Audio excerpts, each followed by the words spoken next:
பிதா குமாரன் பரிசுத்த ஆவியானவரின் திரியேக திருநாமம் நம் அனைவரையும் ஆசீர்வதித்து காப்பதாக. ஆமென். கிறிஸ்தவர்கள் அருமையானவர்களே, இந்த காணொலி மூலியமாக உங்களை சந்திப்பதிலே நான் மிக்க மகிழ்ச்சி அடைகின்றேன். நல்ல வாய்ப்பை வழங்கின இளைஞருக்கு பொதுச் செயலர் மறைதிரு ஜாஸ்வானிவரன் ஐயா அவர்களுக்கு என்னுடைய நன்றியை உரித்தாக்குகின்றேன். நாம் இந்த தியான வேலைக்காக ஆண்டவரை நோக்கி ஜெபம் செய்கிறோம். எங்களை அதிகமாக நேசிக்கிற எங்கள் அன்பின் ஆண்டவரே, ஆசீர்வாத கர்த்தரே, இந்த அருமையான இந்த ஜெப வேலைக்காக நாங்கள் துதிக்கிறோம், ஸ்தோத்திரிக்கின்றோம். கர்த்தாவே, இந்த நாளில் கூட ஆண்டவரே உங்களுடைய பிள்ளைகளாக இந்த காணொலி மூலியமாக என் ஆண்டவரே உங்களுடைய சமூகத்திலே நாங்கள் எங்களை தாழ்த்தி அர்ப்பணிக்கின்றோம். இந்த காணொலி பார்க்கக்கூடிய ஒவ்வொரு பிள்ளைகளுக்கும் திருச்சி மக்களுக்கும் உங்களுடைய வருகையை பற்றின அந்த சிந்தையை தாக்கும் சுவாமி. கர்த்தாவே, இந்த மகிழ்ச்சி நாட்களிலே உங்களுடைய வருகைக்கு நாங்கள் ஆயத்தமுள்ள பிள்ளைகளாக மாற எங்களுடைய இருதயங்களை எங்களுடைய உள்ளங்களை உங்களுக்கு நேராக திருப்ப உங்களுடைய வாழ்க்கையை உங்களுக்கு நேராக சீர்படுத்த நீர் எங்களுக்கு கிருபை பாராட்டும். இதை பார்க்கக்கூடிய ஒவ்வொரு பிள்ளைகளுக்கும் உம்முடைய ஆண்டவரே வருகை பற்றிய அந்த சிந்தையை பெற்றுக்கொண்ட பிள்ளைகளாக வாழ கிருபை பாராட்டும். காத்துக்கொள்ளும், வழி நடத்தும், ஆசீர்வதியும். இயேசுவின் மூலம் ஜெபிக்கிறோம் நல்ல பிதாவே, ஆமென். நாளுக்கென்று சிந்தனைக்காக நான் தெரிந்து கொள்ளப்பட்ட திருமறை பகுதி மல்கியாவின் தீர்க்கதரிசன புஸ்தகம் 4ஆம் அதிகாரம் 2 மற்றும் 5 வசனங்கள். மல்கியாவின் தீர்க்கதரிசன புஸ்தகம் 4ஆம் அதிகாரம் 2 மற்றும் 5 வசனங்கள்.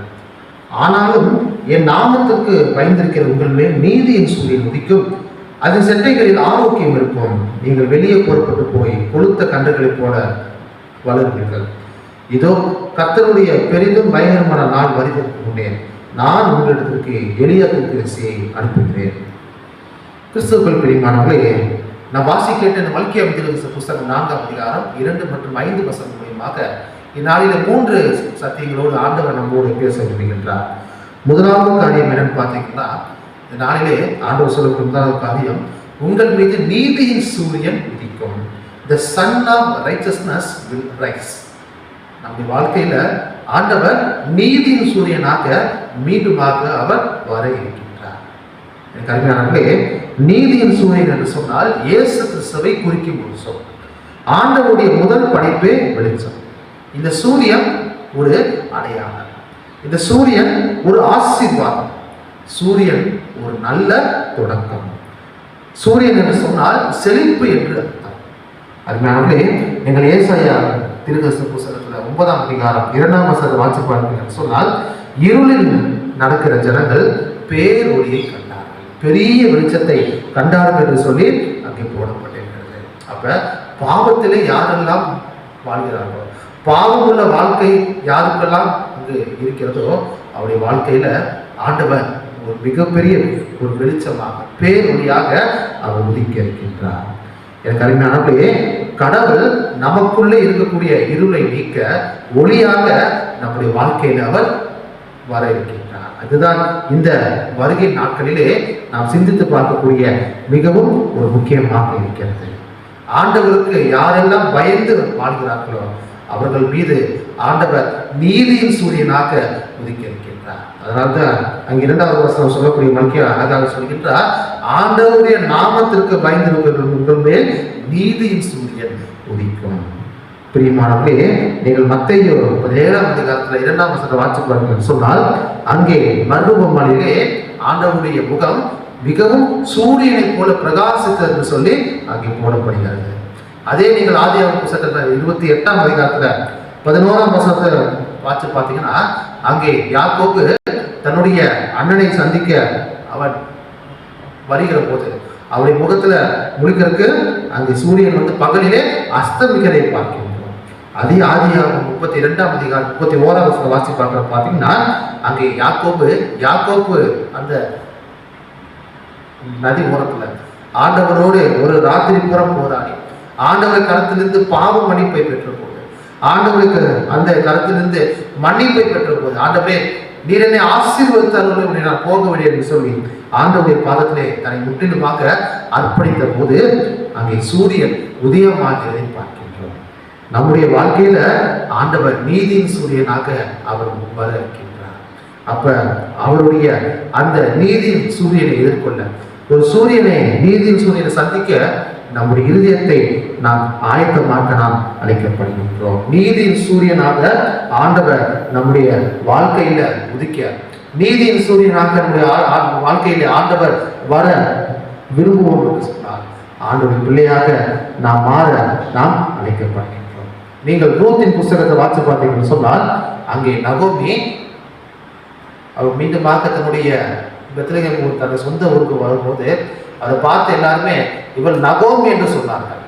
உடனே அவர் நகோமி சொல்கின்றார், என்னை எல்லாம் பார்த்து நகோமி சொல்லாதீங்க, என்னை மாறாள் என்று சொல்லுங்கள். மாறாள் என்றால் கசப்பு என்று அர்த்தம். ஆனால் ஆண்டவரோ நகோமியுடைய வாழ்க்கையை ரூத்தின் மூலியமாக ஒரு வெளிச்சமாக மாற்றுகின்றார். இருளான வாழ்க்கை வெளிச்சமாக அங்கே மாறுகிறதை பார்க்கின்றோம். ரூத்தினுடைய சந்ததியிலே ஆண்டவர் பெருக்கக்கூடிய ஒரு ஆசீர்வாதத்தை பெறக்கூடிய ஒரு நிகழ்வை நாம் பார்க்கின்றோம். எனக்கு அருமையானவர்களே, ஆண்டவருடைய நாமத்திற்கு நாம் பயன்படுத்தணும் என்று சொன்னால், இந்த மகிழ்ச்சி நாட்களிலே, இந்த வருகை காலத்திலே ஆண்டவருடைய நாமத்திற்கு நாம் பயன்படுத்தோம் என்று சொன்னால், நம் மீது ஆண்டவர் நீதியின் சூரியனாக இருப்பார். அவருடைய அந்த வெளிச்சம் நம்மை முற்றிலுமாக ஒரு மிகவும் ஒரு தூய்மை உள்ளதாக நம்மை மாற்றும். இரண்டாவது காரியம் பார்ப்போம் என்று சொன்னால், உங்களில் ஆரோக்கியம் இருக்கும். யூ ஹாவ் ஹெல்த், அல்லது ஆங்கிலத்தில் சொல்லாதவங்களுக்கு யூ வில் பி ஹெல்த்தி. அப்ப ஆண்டவர் நம்முடைய வாழ்க்கையில வரும்போது பார்த்தீங்கன்னா, அவருடைய வருகை நம்முடைய வாழ்க்கையில ஒரு ஆரோக்கியம் மிக்கதாக இருக்கும். நீங்கள் கிட்டத்தட்ட 25 நூற்றாண்டுக்கு முன்பாக வாட்சப்பா நீங்கள் உலகத்தில் இருக்கிற பல்வேறு காரியங்களை பார்த்தீங்கன்னு சொன்னால், பாலஸ்தீனாவிலும் சரி பல்வேறு ஊர்களில் சரியான அந்த மருத்துவ வசதி எதுவுமே கிடையாது. ஆனால் பார்த்தீங்கன்னா ஆண்டவர் அவருடைய அந்த வருகை பார்த்தீங்கன்னா சகல மக்களுக்கும் அங்கே சுகம் உண்டாகும். அனைத்து ஜீவ ராசி மக்களுக்கும் பரிபூர்ண சுகத்தை வழங்கக்கூடிய ஒரு ஆண்டவராக அவருடைய வருகை இருக்கும் என்று சொல்லி நாம் பார்க்கிறோம். நான் வாசிக்க அந்த 2ஆம் வசனத்துல அதன் செட்டைகளின் கீழ் ஆரோக்கியம் இருக்கும். எனக்கு அருமையானவர்களே, அவருடைய வருகையை நாம் பார்ப்போம் என்று சொன்னார். அவருடைய வருகை நம்முடைய பாவங்களை மட்டுமல்ல, நம்முடைய உள்ளத்தில் இருக்கக்கூடிய, நம்முடைய உடலில் இருக்கக்கூடிய நோய்கள், வியாதிகள் எல்லாவற்றையும் அவர் சுகமாக்க, ஒரு ஆரோக்கியம் உள்ள ஒரு சரீரமாக மாற்ற அவர் வருகின்றார். நீங்கள் லூக்கா 10ஆம் அதிகாரத்தை வாசி பார்த்தீங்கன்னு சொன்னால், அங்கே நல்ல சமாரியன் ஊமையை நாம் பார்க்கின்றோம். அடிபட்ட அந்த நபரை சமாரியன் அங்கே மருத்துவமனையில் கொண்டு போய் அவர் அங்கு மருத்துவம் பார்த்து அவரை முற்றிலுமாக கழுவி சுத்திகரிக்கிறதை பார்க்கின்றோம். அதே போல நீங்கள் 2 ராஜாக்கள் புத்தகத்துல 20ஆம் அதிகாரம் 1-6 வசனங்கள் நீங்கள் வாசி பார்க்கிறீர்கள் சொன்னால், அங்கே எசேக்கியா ராஜாவுக்கு ஏசாயா தீர்க்கதரிசி மூலமாக மிகப்பெரிய ஒரு விடுதலை உண்டாகிறதை பார்க்கின்றோம். உன் விண்ணப்பத்தை கேட்டேன், உன் கண்ணீரை கண்டேன், இதோ நான் உன்னை குணமாக்குவேன். அது மட்டுமல்லாமல் உடைய ஆயுசு நாட்களை நான் 15 வருடம் கூட்டி போடுவேன் என்று சொல்லி அங்கே 2 ராஜாக்களின் 20ஆம் அதிகாரத்துல முதல் 6 வசனங்களை நாம் பார்க்கின்றோம். எனக்கு அருமையான தேவனுடைய பிள்ளைகளே, அவருடைய வருகையை நம்முடைய வாழ்க்கையில் இருக்கக்கூடிய நோய்களை, நமக்கு இருக்கக்கூடிய சரீர வியாதிகளை நீக்கக்கூடிய ஒரு வருகையாக இருக்கிறது. நீங்கள் ஏசாயா 53ஆம் அதிகாரம் 5ஆம் வசனம் வாசி பார்ப்பீங்கன்னு சொன்னால், அவருடைய தழும்புகளால் நாம் குணமாகிறோம் என்று சொல்லி போடப்பட்டிருக்கிறது. ஆண்டவருடைய நாமம் எங்கே இருக்கிறதோ, அவருடைய இறை பிரசனம் எங்கே இருக்கிறதோ, அவருடைய அந்த மனம் எங்கே இருக்கிறதோ அங்கே ஆரோக்கியம் இருக்கும். அவருடைய வருகை நம்மை ஆரோக்கியப்படுத்த, நம்முடைய வாழ்க்கையில் இருக்கக்கூடிய வியாதிகளை குணமாக்க அவருடைய வருகை இருக்கும் என்று சொல்லி நாம் பார்க்கின்றோம். அப்ப நம்முடைய வாழ்க்கை என்ன பண்ண வேண்டும்? ஆண்டவருக்கு நேராக சீர்தூக்கி பார்க்க வேண்டும். நம்முடைய உடல், நம்முடைய உள்ளம், நம்முடைய ஆத்மா, மனது எல்லாவற்றிலும் ஆண்டவருடைய அந்த பிரசனம் இருக்க வேண்டும். நேர்மையுள்ள ஒரு மக்களாக, நேர்மையுள்ள ஒரு ஆண்டவருடைய உண்மையுள்ள பிள்ளைகளாக இந்த வருகை காலத்திலே நாம் வாழ வேண்டும். 3வது காரியம் பார்ப்போம் என்று சொன்னால், நீங்கள் மல்கியா தீர்க்கதரிசி புஸ்தகத்துல 4ஆம் அதிகாரத்தில் 5ஆம் வசனத்துல, இதோ கர்த்தருடைய நாள் பெரிதும் பயங்கரமான நாள் வருவதற்கு முன்னே நான் உங்களுக்கு எலியா தீர்க்கதரிசியை அனுப்புகிறேன். 3வது காரியம் பார்ப்போம் என்று சொன்னால், உங்களுக்கு மனம் திரும்புதல் நடக்கும். ரெப்பன்டன்ஸ் இருக்கும். ஆண்டவருடைய அந்த வருகை பார்த்தீங்கன்னு சொன்னால், நம்முடைய வாழ்க்கையில ஒரு மனம் திரும்பக்கூடிய ஒரு நிகழ்வாக அவருடைய வருகை இருக்கும் சொல்லி நாம் பார்க்கின்றோம். நீங்கள் மல்கியா 3ஆம் அதிகாரத்தை 7ஆம் வசனம் வாசி பாருங்கள் என்று சொன்னால், அங்கே கர்த்தர் இஸ்ரவேல் மக்களிடம் மிகுந்த இரக்கம் உள்ளவராக, மன்னிப்பதிலே மிகவும் தயை பொருந்திய ஒரு நபராக இருக்கிறது சொல்லி நான் அங்கே பார்க்கின்றோம். என்னிடத்தில் திரும்புங்கள், நான் உங்களிடத்துக்கு திருப்புவேன் என்று சொல்லி அங்கே சொல்கின்றார். நீங்கள் லூக்கா 15ஆம் அதிகாரத்தில் வாசிப்பீர்கள் சொன்னால் அங்கே காணாமல் போன ஆடு, காணாமல் போன காசு மற்றும் இளைய மகன் ஊமையை நாம் பார்க்கின்றோம். அதிகமாக ஆண்டவருடைய அந்த ஊமையிலே சொல்லப்பட்ட ஒரு ஊமை அந்த லூக்கா 15ஆம் அதிகாரத்தில் இருக்கக்கூடிய இளைய மகன் ஊமை. அப்ப என்னுடைய மகன் மீண்டுமாக என்னிடத்தில் வருவான் என்று சொல்லி அந்த தகப்பன் ஆவலோடு காத்திருந்தார். அதே போல நம்முடைய ஆண்டவரும் இந்த வருகை காலத்திலே அவர் ஆவலோடு காத்திருக்கக்கூடிய நல்ல ஒரு ஆண்டவராக இருக்கின்றார். என்னுடைய மகன் வருவார் என்று சொல்லி அந்த தகப்பன் காத்திருந்தது போல ஆண்டவர் என்னுடைய மகன் என்னிடத்தில் திரும்புவான் என்று சொல்லி ஆண்டவர் ஒரு ஆவல் மிகுந்த ஒரு தேவனாக இருக்கின்றார். மனம் திரும்புதல் என்பது ஒரு மனிதன் தன் பாவத்திலிருந்து மீண்டுமாக உயிர்த்தெழுந்து பரிசுத்தமுள்ள வாழ்க்கைக்கு செல்வதாக இருக்கிறது. நீங்க லூக்கா 15ஆம் அதிகாரத்தில் 7-10 வருஷங்கள் வாட்சி பார்த்தீங்கன்னா, மனம் திரும்புகின்ற ஒரே பாவி நிமித்தம் பரலோகத்தில் மிகுந்த சந்தோஷம் உண்டாயிருக்கும் என்று சொல்லி அங்கே இயேசு சொல்கின்றார். கிறிஸ்துவுக்குள் பிரியமானவர்களே, இந்த வருகையின் காலத்திலே ஆண்டவருடைய அந்த பிரசனத்துக்குள்ளாக ஆண்டவருடைய அந்த நாமத்துக்குள்ளாக நாம் வாழ்வோம் என்று சொன்னார்.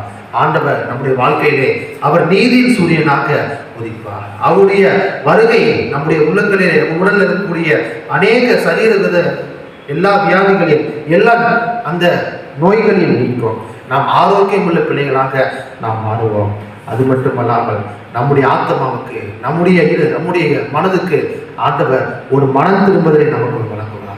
மனம் திரும்புகின்ற ஒரே பாவி நிமித்தம் பரலோகத்தில் மிகுந்த சந்தோஷம் உண்டாயிருக்க சொல்லி வாசிக்கிற வசனத்தின் பிரகாரமாக நம்முடைய வாழ்க்கையை ஆண்டவருக்கு நேராக நாம் உயர்த்த நாம் அழைக்கப்படுகின்றோம். நீங்க அதே மல்கியாவில் 3ஆம் அதிகாரம் 6ஆம் வசனத்தை வாட்சி பார்க்கணும்னு சொன்னால், நான் கர்த்தர், நான் மாறாதவர் ஆகையால் யாக்கோபின் புத்திரரே நீங்கள் நீர்மூலமாகவில்லை. எனக்கு அருமையானவர்களே, நாம் அவருடைய பார்வையில் இருக்கிறபடியினாலே நம்முடைய வாழ்க்கையை நிர்மூலமாக்காதபடி நம்முடைய இருதயத்தை ஆண்டவருக்கு நேராக நாம் எடுத்துக்கிறோம். நம்முடைய வாழ்க்கையில மனம் திரும்புதல் ஒன்று உண்டு. அந்த மனம் திரும்புவதற்கு ஏற்ற வாழ்க்கையை வாழ இந்த வருகை காலத்திலே நம்மை நாமே ஆயத்தமாக்குவோம். கர்த்தர் இந்த வார்த்தைகளை நமக்கு ஆசீர்வதித்து தருவாராக. ஆமென். நாம் ஆண்டவரை நோக்கி ஜெபம் செய்வோம். எங்கள் அன்பின் நல்ல ஆண்டவரே, இந்த அருமையான இந்த ஜெப வேலைக்காக உண்மை நாங்கள் துதிக்கிறோம், சோதரிக்கின்றோம். கர்த்தாவே, நாங்கள் தியானித்த செய்திகளை எங்களுடைய இதயத்தில் நாங்கள் ஏற்றுக்கொண்டோம். அதை நாங்கள் பின்பற்றி இந்த வருகை நாட்களிலே உமக்கு பிரியமுள்ள பிள்ளைகளாக நாங்கள் வாழ நீர் எங்களுக்கு கிருபை செய்து துதிக்கின்றோம். கர்த்தாவே, இதை கேட்டுக்கொண்டிருக்க ஒவ்வொரு பிள்ளைகளுக்காக உங்கள் சமூகத்தில் வருகின்ற சுவாமி ஆண்டவரை கேட்கக்கூடிய உள்ளங்கள் உங்களுக்கு நேராக திரும்ப ஆத்மாவை உயர்த்த இப்போதும் இந்த வருகை காலத்திலே பிரியமுள்ள வாழ்க்கை வாழ நீர் உங்களுக்கு கிருபை பாராட்டும். வழி நடத்தும் ஆசிரியர் இயேசு கிறிஸ்து மூலம் ஜெபிக்கும் நல்ல பிதாவே, ஆமென். அனைவரும் கர்த்தருடைய ஜெபத்தை சேர்ந்து சொல்வோம். பரமண்டல எங்கள் பிதாவே, உடைய நாமம் பரிசுத்தப்படுவதாக, உடைய ராஜ்யம் வருவதாக, உடைய சித்தம் பரமண்டலே செய்யப்படுவது போல உண்மையிலே செய்யப்படுவதாக. அன்றன்று வேண்டிய ஆதரவு தாரும். எங்கள் கணக்காரத்தை நாங்கள் படிக்கிறது போல எங்கள் பாவம் கடை வேண்டும். எங்களை சோதனை உபயோகத்துக்கு பண்ணாதபடிக்கு தீமை அனைத்திருந்தும் எனக்கு ரட்சித்தரலாம். ராஜ்யம் வல்லமை மகிமை என்றென்று முறையில் சுவாமி, ஆமென். நம்முடைய ஆண்டவர் ஆகிய இயேசு கிறிஸ்துவுடைய கிருபையும் பிதாவாகிய தேவனுடைய அன்பும் பரிசுத்த ஐக்கியமும் அரவணைப்பும் பாதுகாப்பும் சமாதானமும் நம் அனைவரோடும் இந்த மகிழ்ச்சி நாட்களிலே வருகையின் காலத்திலே நம் அனைவரோடும் கூட நம்மை வழிநடத்தி ஆண்டவருக்கு நேராக நம்முடைய இருதயத்தை சீர்படுத்தி கர்த்தர் தாமே நம் அனைவருக்கும் கிருபையும் விருப்ப பாராட்டுவாராக. ஆமென். என் ஆத்மாவே கர்த்தரை ஸ்தோத்திரி, என் முழு உள்ளமே அவருடைய பரிசுத்த நாமத்தை ஸ்தோத்திரி. என் ஆத்மாவே கர்த்தரை ஸ்தோத்திரி. கர்த்தர் செய்த சகல உபகாரங்களே. ஆமென். சுவாமி கிருபையாயிரும், கிறிஸ்துவே கிருபையாயிரும், சுவாமி கிருபையாயிரும். ஆமென். பராமரிப்பு ஸ்தோத்திரம். God bless you.